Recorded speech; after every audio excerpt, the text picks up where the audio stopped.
Iyan ang endorphin. Kakaibang siglang nararamdaman ng isang tao kapag lumalabas sa utak na endorphin. Pero Baki, simula pa lang yan ang pagsubok mo. Para maging magaling kang wrestler, marami ka pang pagdadaanan. Handa na ako. Gawin mo ang lahat para maging isa kang tunay na wrestler. Kung kinakailangan magbuwis ka ng buhay, gawin mo. Kailangan magtagumpay ako. Kahit mamatay pa ako.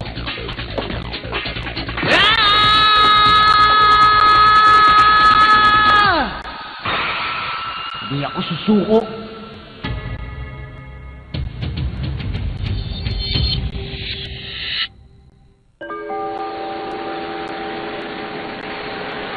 Sinasabing nakikita ng tao sa oras na kamatayan, ang buong buhay niya na dumadaan sa kanyang harapan. Ibig sabihin, mabilis na dumadaan ang oras, ngunit kitang-kita niya ang mga pangyayari sa kanyang utak. Pero maaaring makamit ang ganitong klaseng konsentrasyon kahit hindi pa oras ng kamatayan. At ito ang pagsubok na kailangang malampasan mo para maging magaling kang wrestler.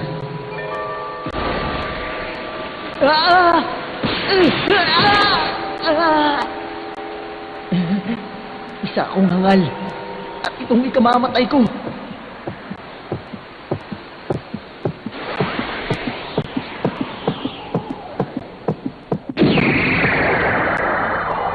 Ano pong nararamdaman ko? Ganito sigurong pakiramdam ng isang kamamatay lang.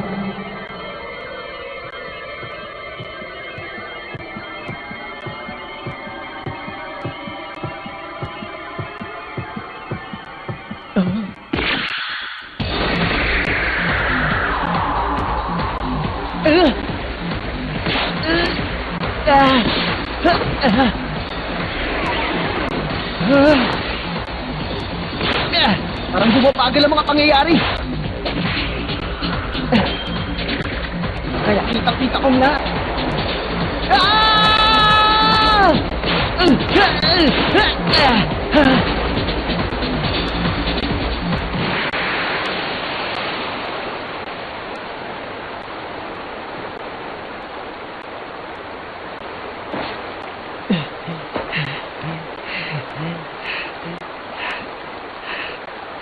Paano? Nabuhay pa ako. Nakaligtas ako sa kamatayan. Tagumpay! Tagumpay! Ang pagsubok sa akin. Nalampasan ko ang pagsubok. Ah! Ngayon, kaya ko na siyang matalo. Night Devil 8, magtago ka na sa pinanggalingan mo!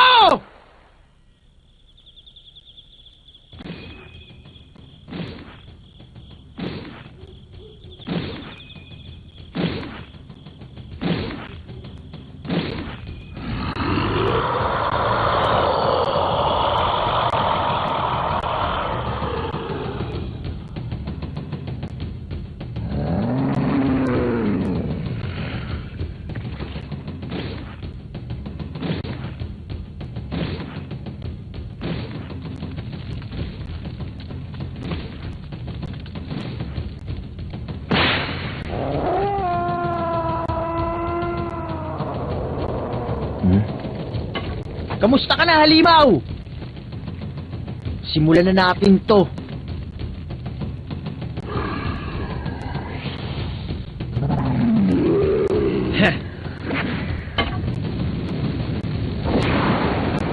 Iba na ngayon dahil hindi ko na kailangan ng sandata para labanan ka.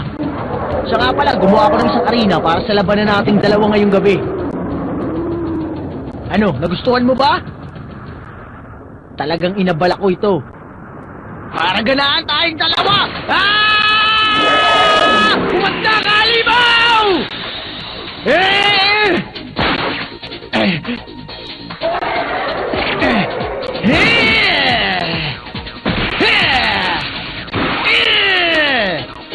Harangin mo to!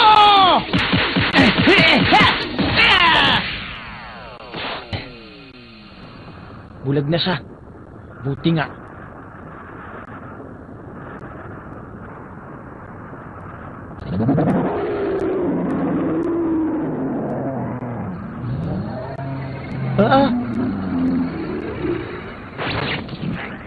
Eh!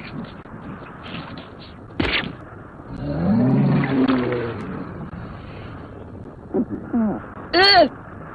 Kinain niyang mata niya. Anong klaseng halimaw ito? Ah!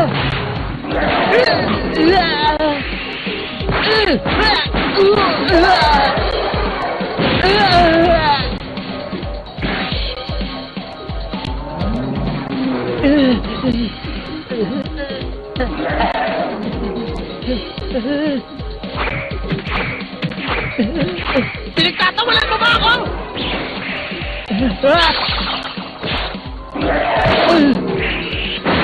Paano niyo nagagawa to? Sabay-sabay siyang tumatalon, umiikot, nangangagat at maatake. Ang bihira siyang sumalakay.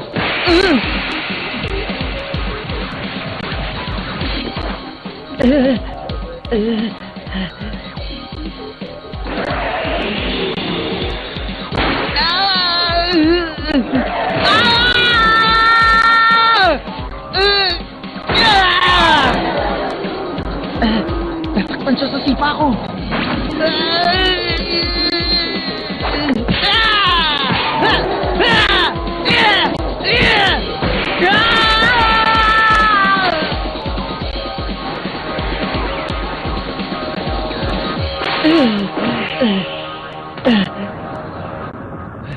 Mabuti na lang at doon ko siya naisip sipain.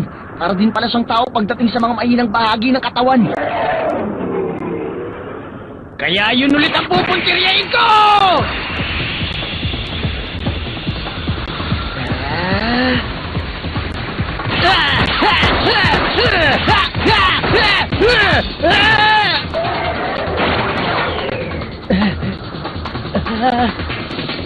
Mahirap talaga siyang pabagsakin!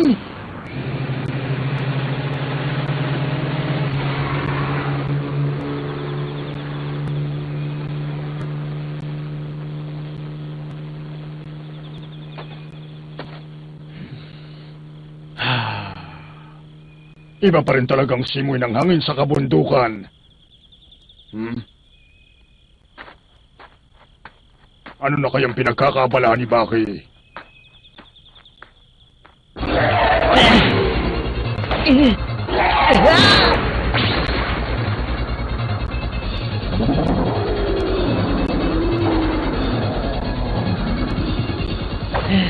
Anong klaseng halimaw ba talaga ang nilalang na to? Ang mga taktika ko, epektibo lang kung sa tao ko yung gagamitin. Parang di yata siya tinatablan. Masyadong makapal ang balat niya para masaktan siya at manghina. Ay ang kailangan kong gawin. Paalala!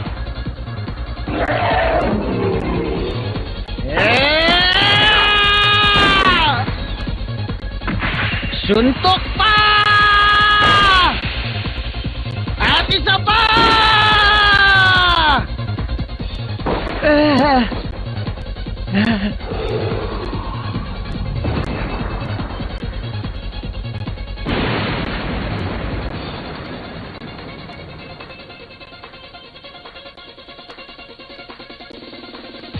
Bumangon ka!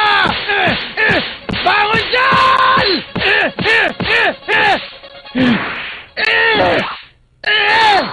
Teka! Ano ito? Anong nangyari dito? 200 kilo ng pagkain, ubos ng lahat! Sinunod niya nga ang payo ko, pero pagkain ko naman ang dilimas niya.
Kailangan ko ng tulong.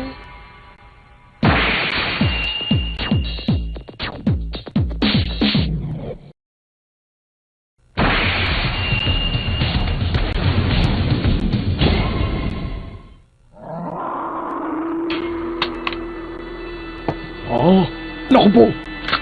Siguradong kasalukuyang nakikipaglaban siya sa halimaw. Baki, sana hindi pa huli ang lahat.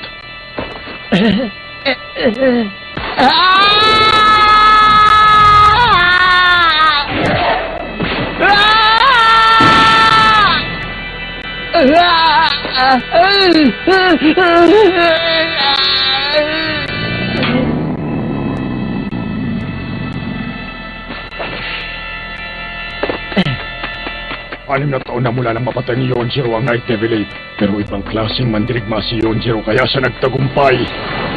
Hindi kakayanin ni Baki ang halimaw.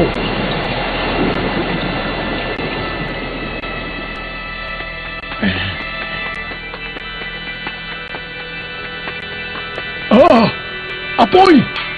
Sa pangin ng Night Devil!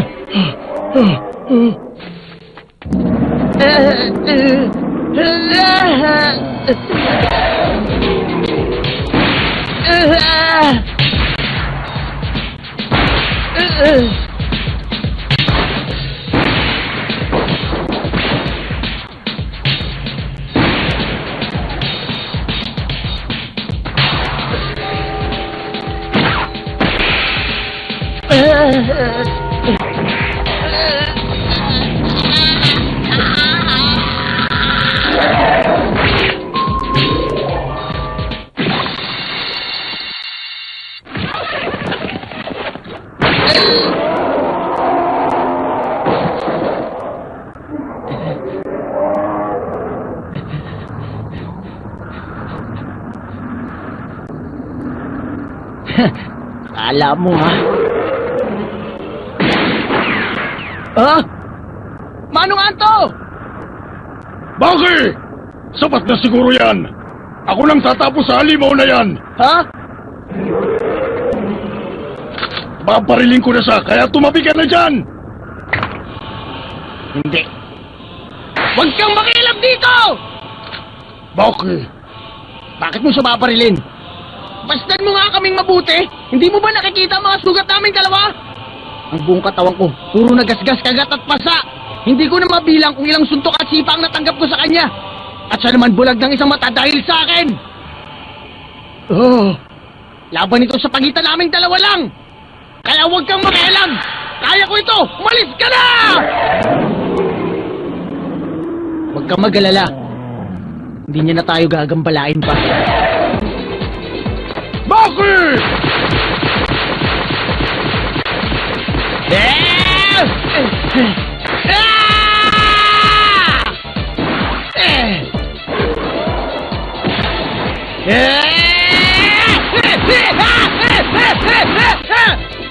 Nananaginip lang ba ako? Isang 13 anyos na lalaki. Walang takot na hinarap ang halimaw na alamat na sa lugar na ito. At parang nagbago na siya. Ibang klase ng konsentrasyon niya ngayon. Parang tulad ng ama niyang si Yonjiro Fuma.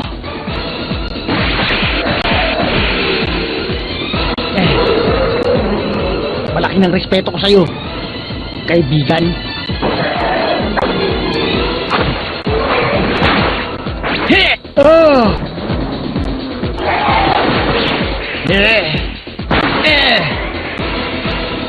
Sinuntok niya sa nabulag nitong mata.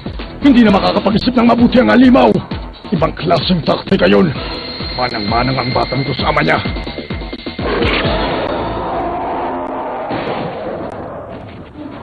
Sige, sumugod ka pa kung kaya mo.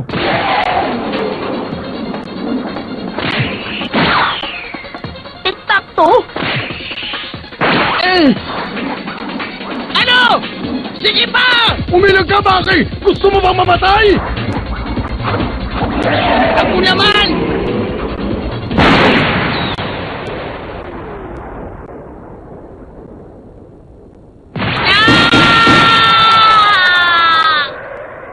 Ano pang hinihintay mo? Pagkakataon mo lang patayin siya, Baki!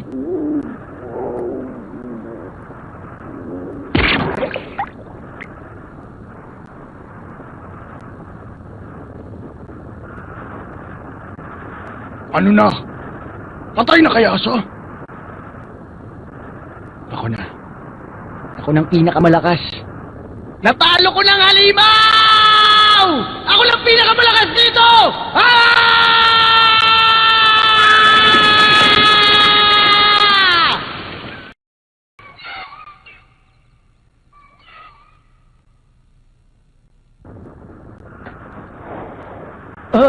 Oo.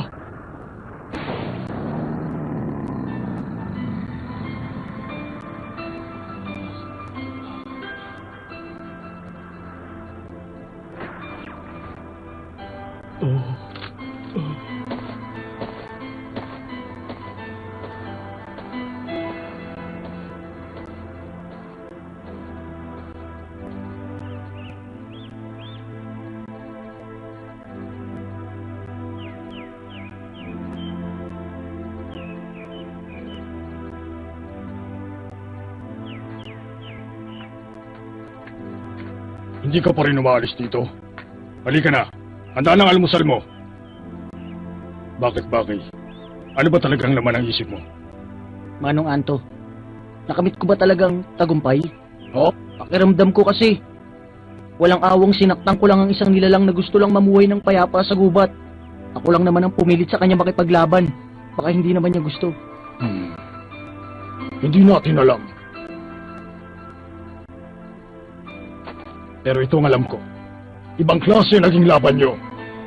Ikaw at ang Night Devil ay pareho kayo mga pambihirang mandirigma. Hinarap nyo ang mga sarili ng balakid. At walang takot nyong hinarap ang isa't isa. Sa huli, ikaw ang nagtagumpay. Pati yata ang punong ito, hanga na sa'yo.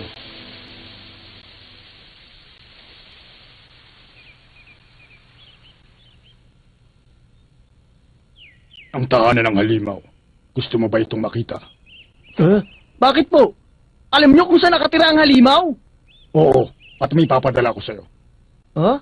Ikaw lang ang may karapatang magdala nito sa kanya.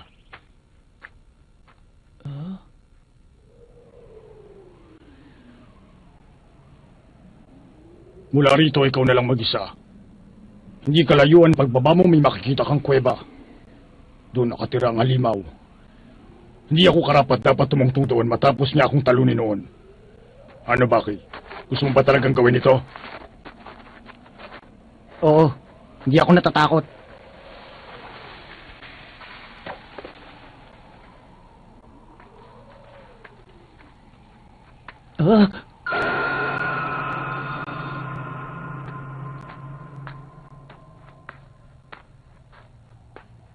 Sinasamba niyang mga ninuno niya.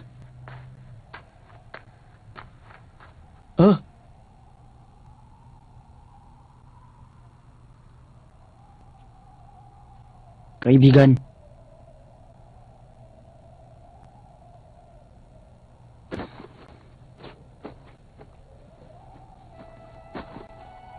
Ito ang labi ng asawa mo. 6 na taon ang nakalipas. Naglaban sila ni Daddy. Kaya hindi na siya bumalik sa piling mo.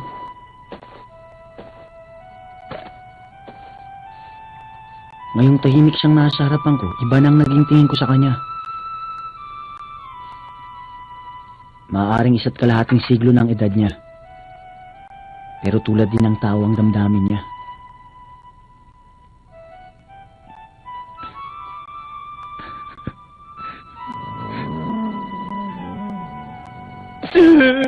Dahil sa'yo, at nagawa kong harapin ang lahat ng takot ko sa mundo. Maraming salamat.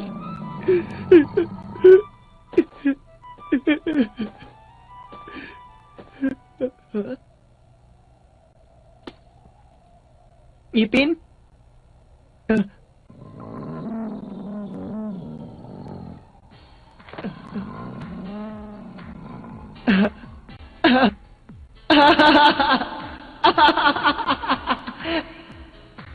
Kung sa bagay, isa lang naman akong alikabok kung ikukumpara sa laki ng buong mundo. Tao lang ako at hindi ko kailanman magagapi ang kalikasan. Pero kahit na, binigyan ako ng isang pambihirang mandirigma ng isang alaala. May mga hangganan ng kakayahan ko.